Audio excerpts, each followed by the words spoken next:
안녕하세요. 보타임의 미국 소식입니다. 8월 20일 헤드라인 뉴스를 전해드리겠습니다. 보타임의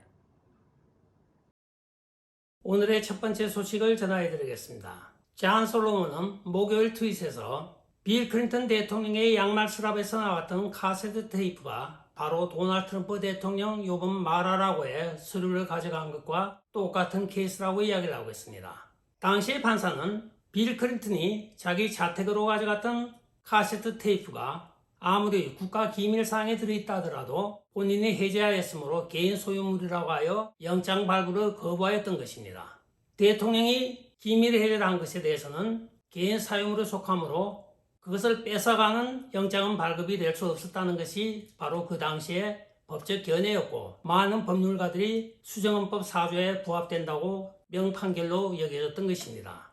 그러나 오늘 도널드 트럼프 대통령 수색영장에 의해 가져간 모든 자료들이 다 기밀 해제가 되어 있고, 또는 그것은 기밀 해제가 되었던 순간 도널드 트럼프 대통령 개인 소유로 바뀌었다고 합니다. 이것을 법을 집행하는 법무부와의 FBI가 법을 어기면서까지 가져갔다고 하는데, 도널드 트럼프 대통령의 여기에 대하여 지금 소송을 준비하고 있는 것으로 나타나고 있습니다. 이 탐사보도 작가인 잔 솔로몬은 2012년에 발생하였던 빌 클린턴 사건을 오늘 대조를 해가면서까지 정확하게 도널드 트럼프 대통령은 일방적으로 피해를 받고 있다고 보도를 하고 있습니다. 한편 소송에 앞서 도널드 트럼프 대통령은 법무부에게 모든 증거 자료들은 훼손되거나 변경 없이 돌려줄 것을 1차 구두로 요청을 하고 있습니다. 지금 법무부와 FBI는 아무런 변명할 거리가 없습니다. 그러나 그들은 지금 부패한 레인하르트 판사를 의지하여 억지로 버티고 있으나 이것도 오래가지 못할 것으로 여겨지고 있습니다.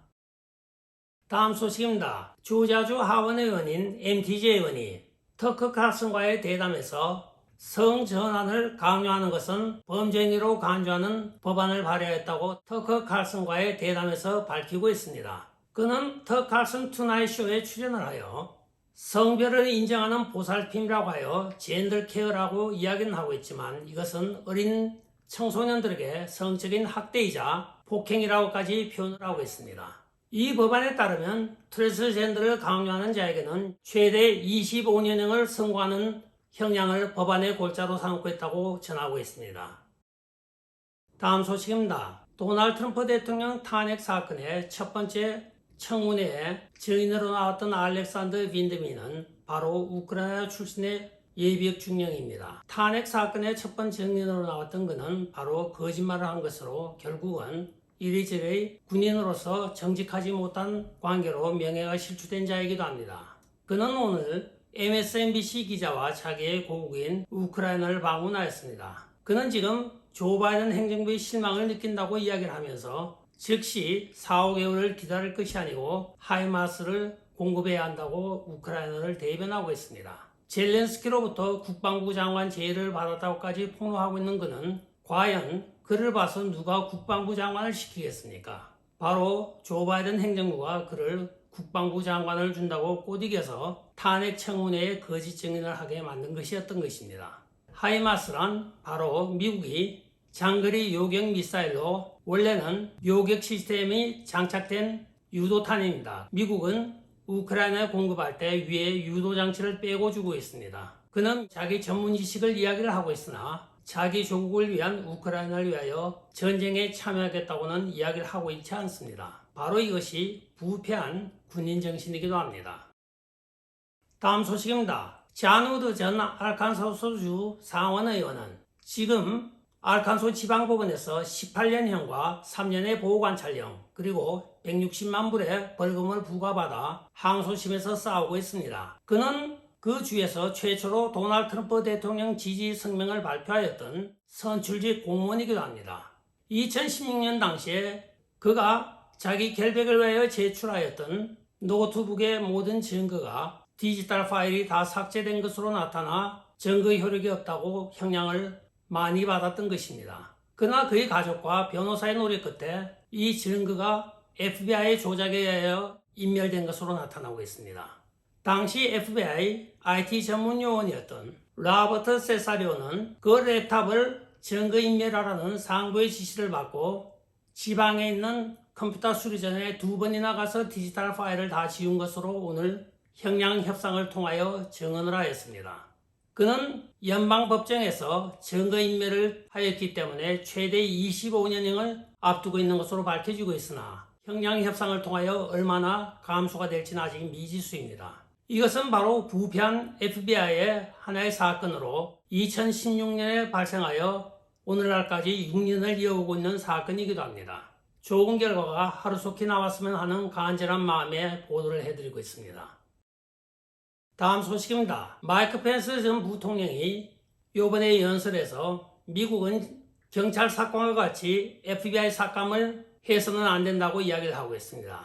마이크 펜스가 큰 착각을 하고 있는 것이 우리가 공공의 질서가 파괴될 때는 FBI하고는 상관이 없습니다. 왜 FBI와 로컬 경찰을 동격으로 놓는지 모르겠습니다. 집안에 도둑이 들거나 강도가 들게 되면 지방 경찰이 와서 범인을 체포하고 모든 일을 수행하게 되어 있습니다. 이 경찰 예산 삭감을 하는 것과 FBI 예산 삭감하는 것은 차원이 다릅니다. 이는 바로 이원적인 잣대에 하여 FBI의 정치적인 수뇌부와 일반 필드에서 뛰고 있는 일반 요원에 대한 구분을 하기 때문입니다. 그러나 FBI는 결코 우리 서민 생활과는 관계가 없는 것이 대부분으로 밝혀지고 있습니다. 오죽이 나면 파시스트 뷰로 인베스게이션이라는 별명까지 있겠습니까? 파시스트를 위한 수사기관이라는 뜻이기도 합니다. 이는 경찰 국가와 또는 파시스트를 지향하는 독재 국가에서나 있을 법한 발언을 전직 부통령이 착각을 하고 연설에 인용을 하고 있는 것입니다. 이는 마이크 펜스가 바로 정확하게 딥스테이트의 너레이티브를 지금 우리 시민들에게 전하고 있는 것입니다.